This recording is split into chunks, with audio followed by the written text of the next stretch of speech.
নমস্কার, নমস্কার। জয় জগন্নাথ। শুভ সন্ধ্যা। শুভ ସନ୍ଧ୍ୟାରେ ଭାଉଜ ଏବଂ ମୁଁ ସଞ୍ଜୟ କୁମାର ମଲ୍ଲିକ ଆପଣମାନଙ୍କୁ ଆମ ୟୁଟ୍ୟୁବ୍ ଚ୍ୟାନେଲ୍ ତରଫରୁ ସର୍ବପ୍ରଥମେ ସାଙ୍ଗମାନେ ସ୍ୱାଗତ ଜଣାଉଛୁ। ସାଙ୍ଗମାନେ ଆଜି ଭାଉଜଙ୍କୁ କିଛି ମୁଁ ମଜାଦାର ଢଗ ପ୍ରଶ୍ନ ପଚାରିବି। ଭାଉଜ ଉତ୍ତର ଦେବେ ବୋଲି ଆସି ଛାତ ଉପରେ ବସିଯାଇଛନ୍ତି। ଉତ୍ତର ଦେବେ ବୋଲି ବହୁତ ଆଶା ରଖିଛନ୍ତି। ଯଦି ନ କହିପାରିଲେ ସାଙ୍ଗମାନେ ଆପଣମାନେ କମେଣ୍ଟ ବକ୍ସରେ ଲେଖିଦିଅନ୍ତୁ। ସାଙ୍ଗମାନେ ଏତିକି ରିକ୍ୱେଷ୍ଟ, ଯଦି ଆମ ଚ୍ୟାନେଲକୁ ନୂଆ ଆସିଥାନ୍ତି ପ୍ଲିଜ୍ ଚ୍ୟାନେଲକୁ ସବସ୍କ୍ରାଇବ୍ କରିନିଅନ୍ତୁ, ଲାଇକ୍, କମେଣ୍ଟ, ସେୟାର କରିଦିଅନ୍ତୁ। ତାହେଲେ ସାଙ୍ଗମାନେ ପ୍ରଥମ ପ୍ରଶ୍ନ ଭାଉଜଙ୍କୁ ମୁଁ ପଚାରୁଛି। ଭାଉଜ ଯଦି ନ କହିପାରିଲେ ଟିକେ ସାହାଯ୍ୟ କରିବେ ବୋଲି ଆଶା ରଖିଛୁ। ସାଙ୍ଗମାନେ କହିଲ ଦେଖି, ଜଣେ ଅନ୍ଧ ପ୍ରଥମେ ତା'ର ଜୋତା ହଜାଇଲା, ତାପରେ ବାଡ଼ି ହଜାଇ ଦେଲା, ତାପରେ ଗୋଟେ କୁକୁରଟି ନେଇଥିଲା ତାକୁ ବି ହଜାଇ ଦେଲା। ତାହେଲେ ତମେ କୁହ ସେ ପ୍ରଥମେ କ'ଣ ହଜାଇଲା? ସାଙ୍ଗମାନେ ଆପଣମାନେ ବୁଝିପାରିଲେ ତ? ଭାଉଜଙ୍କୁ ମୋର ପ୍ରଶ୍ନ, ଆପଣମାନେ ଶୁଣନ୍ତୁ। ଭାଉଜ ନ କହିପାରିଲେ ଆପଣମାନେ କମେଣ୍ଟ ବକ୍ସରେ ଲେଖିଦିଅନ୍ତୁ। ଆଜି ମନ ଭିତରେ ବହୁତ ଇଚ୍ଛା କଲି, ଭାବିଥିଲି ଭାଉଜ ଯେତେବେଳେ ଆସିଲେ ହାତ ଧରି ନେଇ ଆସିଲି ଛାତ ଉପରକୁ ଏବଂ ସୁନ୍ଦର ପ୍ରଶ୍ନଟି ଭାଉଜଙ୍କୁ ମୁଁ ପଚାରିଦେଲି। କିନ୍ତୁ ଭାଉଜ କ'ଣ କହିବେ ଆପଣମାନେ ଶୁଣନ୍ତୁ। ସାଙ୍ଗମାନେ କ'ଣ କହୁଛନ୍ତି, ଦମ୍ ଧରିଲେନି ମାନେ ଭାଉଜ କହିବାର ସମ୍ଭାବନା କମ୍ ଅଛି। କହିଲେ ଦେଖି, ଜଣେ ଅନ୍ଧ ପ୍ରଥମେ ତା'ର ଜୋତା ହଜାଇ ଦେଲା, ତାପରେ ବାଡ଼ିଟି ହଜାଇ ଦେଲା, ତାପରେ ଗୋଟେ କୁକୁରଟି ନେଇଥିଲା ସେ କୁକୁରଟି ମଧ୍ୟ ହଜାଇ ଦେଲା। ତାପରେ ତମେ କୁହ ଅନ୍ଧଟି ପ୍ରଥମେ କ'ଣ ହଜାଇଲା? ଜୁତା। ସାଙ୍ଗମାନେ ଆପଣମାନେ କୁହନ୍ତୁ, ଜୋତା କେମିତି ହେଲା? ପ୍ରଥମେ ଜୁତା ହଜେଇଲା, ତାପରେ ବାଡ଼ି ହଜେଇଲା, ତାପରେ କୁକୁର ହଜେଇଲା, ଜୁତା ହଜେଇଲା। ସାଙ୍ଗମାନେ ଏଇଟା ରାଇଟ୍ ଆନ୍ସର? ଏଇଟା ପୁରା ରାଇଟ୍। କହୁନା ସାଙ୍ଗମାନେ, ମୁଁ ଯାହା କହୁଛି ମୁଁ ଭାବୁଛି ରାଇଟ୍, ଆପଣ କ'ଣ ଭାବିବେ ମୁଁ ଜାଣେ ନା। ସାଙ୍ଗମାନେ ମୁଁ କହିଛି, ମୁଁ କହିଛି ସାଙ୍ଗମାନେ ସର୍ବପ୍ରଥମେ ଜଣେ ଅନ୍ଧ ସର୍ବପ୍ରଥମେ ଜୋତା ହଜାଇଲା। ସାଙ୍ଗମାନେ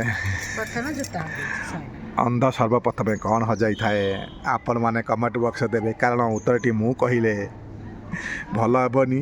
କିନ୍ତୁ ଭାଉଜ କ'ଣ ବୁଝୁଛନ୍ତି ଆପଣମାନେ ଦେଖିଲେ। ଯାଉ ସାଙ୍ଗମାନେ, ପ୍ରଥମ ଢଗ ପ୍ରଶ୍ନ ସରିଛି। ଆପଣମାନଙ୍କ କମେଣ୍ଟ ନିହାତି ଦରକାର, କାରଣ ଭାଉଜ ବୁଝିପାରିବେ। ଭାଉଜ ଭାବୁଛନ୍ତି ଉତ୍ତରଟି କ'ଣ ପୁରା ଠିକ୍ କହିଛ ନା? ପୁରା ଠିକ୍ କହିଛନ୍ତି, କେବେ ଭୁଲ କହିନାହାନ୍ତି। ଯାଉ ସାଙ୍ଗମାନେ, ଆପଣମାନେ ଲେଖିଦିଅନ୍ତୁ କମେଣ୍ଟ ବକ୍ସରେ, ଭାଉଜ ବୁଝିପାରିବେ ଏବଂ ଜାଣିପାରିବେ। କ'ଣ ଦେଖିବାକୁ ଗଲ?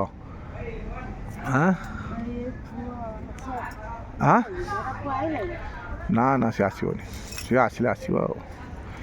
ସାଙ୍ଗମାନେ ଭାଉଜ ଏଠି ବସିଛନ୍ତି, ସେପଟରେ ବଡ଼ ପୁଅ ସ୍କୁଲ ଯାଇଛି, ଏ ସ୍କୁଲଟିଏ ପାଖରେ ଛିଡ଼ା ହେଇକି ଦେଖୁଛନ୍ତି। ଏଠି ଭିଡ଼ିଓଟି ବନାଉଛନ୍ତି, କିନ୍ତୁ ଆପଣଙ୍କ ମନୋରଞ୍ଜନ ପାଇଁ ସାଙ୍ଗମାନେ ସେଇ ପାଇଁ ରିକ୍ୱେଷ୍ଟ କରିଛୁ, ଭିଡ଼ିଓଟି ଆପଣମାନେ ସବସ୍କ୍ରାଇବ୍ କରିଦିଅନ୍ତୁ ଆମ ଚ୍ୟାନେଲକୁ ଏବଂ ଏଇଭଳି ମଜାଦାର ଭିଡ଼ିଓ ଦେଖନ୍ତୁ। ଭାଉଜ ସବୁଆଡ଼ୁ ଲକ୍ଷ୍ୟ ରଖିଛନ୍ତି। ଯାହା ହଉ ସାଙ୍ଗମାନେ, ପ୍ରଥମ ଢଗ ପ୍ରଶ୍ନର ଭାଉଜ ଭାବୁଛନ୍ତି ଉତ୍ତରଟି ସେଇ ଜୋତା ହଜାଇଛନ୍ତି। କିନ୍ତୁ ଗୋଟେ ଅନ୍ଧ ପ୍ରଥମେ କ'ଣ ହଜାଇଥାଏ ଆପଣମାନେ କମେଣ୍ଟରେ ଜଣାଇବେ। ତାହେଲେ ସାଙ୍ଗମାନେ ଇଶାରାରେ ବି ଭାଉଜ ଧରି ପାରୁନାହାନ୍ତି, ଏତେ ବୋକି ଭାଉଜ ହେଇଗଲେ। ହଉ ଛାଡ଼ ଛାଡ଼ ଛାଡ଼ ଛାଡ଼, ବୋକି ଭାଉଜ ହେଇଗଲେ ପୁଣି ବେଶୀ କହିଲେ ଜାଣିନେବେ ଭାଉଜ। ହଁ ଠିକ୍ ଅଛି ନା, ଯାହା ହଉ ଭାଉଜ କହୁଛନ୍ତି ଠିକ୍ କହିଛନ୍ତି। ତାହେଲେ ସାଙ୍ଗମାନେ ପ୍ରଥମ ପ୍ରଶ୍ନ ସରିଗଲା, ତାପରେ ସେକେଣ୍ଡ ପ୍ରଶ୍ନର ଭାଉଜ କ'ଣ ଉତ୍ତର ଦେଉଛନ୍ତି ଆପଣମାନେ ଦେଖନ୍ତୁ। ବହୁତ ମଜା ଅଛି, କିନ୍ତୁ ଏଥିରେ କ'ଣ କହିବେ ଦେଖିବା। ସାଧାରଣ ଜ୍ଞାନ ଭାଉଜଙ୍କର ଅଛି କି ନାହିଁ, ବୁଦ୍ଧି ଖର୍ଚ୍ଚ କରିପାରୁଛନ୍ତି କି ନାହିଁ, ଖାଲି ଆପଣମାନେ ଦେଖନ୍ତୁ ସାଙ୍ଗମାନେ। ତାହେଲେ ସେକେଣ୍ଡ ପ୍ରଶ୍ନଟି ଆଉ ଟିକେ ସାଧା ଅଛି, ଭାଉଜ କ'ଣ କହୁଛନ୍ତି ଖାଲି ଦେଖନ୍ତୁ ସାଙ୍ଗମାନେ। କହିଲ ଦେଖି, ଏପରି କେଉଁ ଜିନିଷ ଯାହାକୁ ତୁମେ ବଜାରରୁ ପୁରା କିଣ, କିନ୍ତୁ ଘରେ ପହଞ୍ଚିଲା ବେଳକୁ ସେ ଜିନିଷଟି ଅଧା ହୋଇଯାଇଥାଏ। ଏମିତି କେଉଁ ଜିନିଷ ସାଙ୍ଗମାନେ, ଏମିତି କେଉଁ ଜିନିଷ ଯେ କି ସେ ଜିନିଷଟିକୁ ବଜାରରେ ଯେତେବେଳେ କିଣିବ ମାନେ ଫୁଲ୍ ଥିବ, ଯେତେବେଳେ ତୁମେ ଘରକୁ ଫେରେଇ ନେଇ ଆସିବ, ଘରେ ପହଞ୍ଚିଲା ବେଳକୁ ସେ ଜିନିଷଟି ଅଧା ହୋଇଯାଇଥିବ। ଭାଉଜ କ'ଣ କହିବେ ଦେଖନ୍ତୁ ସାଙ୍ଗମାନେ, ଦେଖିବା କ'ଣ ଜାଣିଛ। ହଁ କି ଜିନିଷ ଏମିତି କି ଜିନିଷ? ଯୋଉ ଜିନିଷ ତ ସେ ଜରିରେ ପୁରେଇଲା ଦେଲା ସେ ତ ଫୁଲ୍ ଥିବ ତେଲ ଦେଇଥିଲେ ବି ତେଲ ବି ଫୁଲ୍ ଥିବ ନା ଢାଳି ହେଇଯିବ? ଢାଳି ତ ହବନି, ପକେଟରେ ଥିବ। ଡବାରେ ବି ଦେଲେ ଡବାର ଦେଖନ୍ତୁ ସାଙ୍ଗମାନେ, ଆଇସ୍କ୍ରିମ ବରଫ ଏସବୁ ତଲୁ ଯାଏ, ସେଇ ଅଧା ହେଇଯାଏ, ଆଉ ନହେଲେ କୋଉଟା ସାଙ୍ଗମାନେ ଭାଉଜ ପୁଣି ଭାବିଚିନ୍ତି କହିଛନ୍ତି ସେଇଟା ଆଇସ୍କ୍ରିମ୍ କିମ୍ବା ବରଫ। ଆପଣମାନେ କୁହନ୍ତୁ, ଆପଣମାନେ ଭଲ ଅଛନ୍ତି ତ? ନିଶ୍ଚିନ୍ତ ଭଲ ଅଛନ୍ତି। ଆପଣମାନେ ଭଲରେ ଥାଆନ୍ତୁ। ଭାଉଜ ଯାହା କହିଛନ୍ତି କ'ଣ ଠିକ୍ କହିଛନ୍ତି? ଯଦି ଠିକ୍ କହିଛନ୍ତି, ଆପଣଙ୍କ ମନକୁ ପାଇଥାଏ, ତାହେଲେ ଲେଖିପାରନ୍ତି ଆଇସ୍କ୍ରିମ୍ କିମ୍ବା ବରଫ, ନହେଲେ ଆଉ କିଛି ଅନେକ କିଛି ଉତ୍ତର ଆସିପାରେ। ଆପଣମାନେ ଟିକେ ଭାବନ୍ତୁ, କିନ୍ତୁ ଉତ୍ତରଟି ଆପଣମାନେ ନିଶ୍ଚିନ୍ତ ପାଇପାରିବେ। ସାଙ୍ଗମାନେ ଆଜି ଢଗ ପ୍ରଶ୍ନଟି ମଜାଦାର ଭିଡ଼ିଓଟି ଆପଣଙ୍କ ମନ ଛୁଇଁଥିବ ବୋଲି ଆଶା ରଖିଛୁ। ସାଙ୍ଗମାନେ ଆପଣମାନେ କେମିତି ଅଛନ୍ତି? ଆପଣମାନେ ଭଲରେ ଥାଆନ୍ତୁ। ଆମର ଏଇଭଳି ମଜାଦାର ଭିଡ଼ିଓ ଦେଖିବାର ସୁଯୋଗ ନିଅନ୍ତୁ। ତାହେଲେ ସାଙ୍ଗମାନେ, ତାହେଲେ ଆଉ କ'ଣ କିଛି କହିବ ସାଙ୍ଗମାନଙ୍କୁ ନା ନାହିଁ? ଏ ପ୍ରଶ୍ନଟି କ'ଣ ଉତ୍ତର ତୁମେ ଠିକ୍ କହିଛ?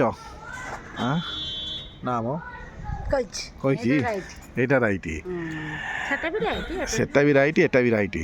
ତାପରେ କମେଣ୍ଟ ଆସିଲା ପରେ ଜଣାପଡ଼ିଯିବ। ତାହେଲେ ସାଙ୍ଗମାନେ, ଭାଉଜ ଯେଉଁ ଦୁଇଟି ପ୍ରଶ୍ନର ଉତ୍ତର ଦେଇଛନ୍ତି, ସେ କହୁଛନ୍ତି ସେ ଦୁଇଟି ଉତ୍ତର ଠିକ୍ ଭଲ ଭାବରେ ଦେଇଛନ୍ତି। ଯାଉ ସାଙ୍ଗମାନେ, ଆପଣମାନେ ଆମ ଭିଡ଼ିଓଟିକୁ ଶେଷ ପର୍ଯ୍ୟନ୍ତ ଦେଖିଥିବାରୁ ଆପଣମାନଙ୍କୁ ଅନେକ ଅନେକ ଧନ୍ୟବାଦ। ଯାଉ ସାଙ୍ଗମାନେ, ଏଇଭଳି ମଜାଦାର ଢଗ ପ୍ରଶ୍ନ ଆମେ ଡେଲି ଅପଲୋଡ଼ କରୁଛୁ। ଆପଣମାନେ ଦେଖନ୍ତୁ, ମଜା ନିଅନ୍ତୁ।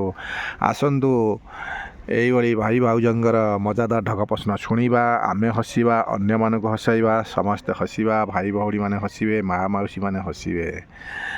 ଯାଉ ସାଙ୍ଗମାନେ, ଆଉ କ'ଣ ଦେଖୁଛନ୍ତି ଭାଉଜ? ଏଣେ ହଁ ଆଜି ଗ୍ରହଣ ଲାଗିଛି। ଭାଉଜ ବଡ଼ ପୁଅ କିଛି ଖାଇନାହିଁ, କ'ଣ କେମିତି ଖାଇବ ଚିନ୍ତାରେ ଅଛନ୍ତି। ଯାଉ ସାଙ୍ଗମାନେ, କେତେ ଚିନ୍ତାରେ ଅଛନ୍ତି ଭାଉଜ, ତା ଭିତରେ ମଧ୍ୟ ଆପଣମାନଙ୍କ ମନୋରଞ୍ଜନ ପାଇଁ ଭିଡ଼ିଓଟି ବନାଉଛନ୍ତି। କେବେ ହେଲେ ଅବହେଳା ନ କରି ଚ୍ୟାନେଲକୁ ସବସ୍କ୍ରାଇବ୍ କରି ଆପଣମାନଙ୍କ ବନ୍ଧୁମାନଙ୍କ ପାଖକୁ ସେୟାର କରିଦେବେ ବୋଲି ଆମେ ଆଶା ବିଶ୍ୱାସ ରଖିଛୁ। ସାଙ୍ଗମାନେ, ଆପଣମାନଙ୍କୁ କୌଣସି ମୂଲ୍ୟ ଦେବାକୁ ପଡ଼ିବ ନାହିଁ, ଖାଲି ସବସ୍କ୍ରାଇବ୍ କରି ନିଅନ୍ତୁ। ଏଭଳି ମଜାଦାର ଭିଡ଼ିଓ ଦେଖିବାର ସୁଯୋଗ ନିଅନ୍ତୁ। ତାହେଲେ ସାଙ୍ଗମାନେ, ଆଜି ତ ସମୟ ହୋଇଗଲାଣି, ଆମେ ଏବେ ରହୁଛୁ। ଆଗାମୀ ଭିଡ଼ିଓକୁ ଅପେକ୍ଷାରେ ରୁହନ୍ତୁ। ନିଶ୍ଚିନ୍ତ ଆଣିବୁ ଆପଣମାନଙ୍କ ମନୋରଞ୍ଜନ ପାଇଁ ସୁନ୍ଦର ସୁନ୍ଦର ଢଗ ପ୍ରଶ୍ନ, ମଜାଦାର ଢଗ ପ୍ରଶ୍ନ, ଯେ କି ଫନି ଭିଡ଼ିଓ, ସେଥିରେ ହସିବେ, ଅନ୍ୟକୁ ହସାଇବେ। ଆଉ ମୋତେ ସାଧାରଣ ଜ୍ଞାନ ଅଛି, ଜେନେରାଲ ନଲେଜ ସହିତ ଆଧାରିତ ଅନେକ କିଛି ଢଗ କୋଶ୍ଚିନ୍ ଆପଣମାନଙ୍କ ପାଇଁ ଆଣିବୁ। ତାହେଲେ ସାଙ୍ଗମାନେ, ଆମେ ଏବେ ରହୁଛୁ। ଜୟ ଜଗନ୍ନାଥ, ନମସ୍କାର।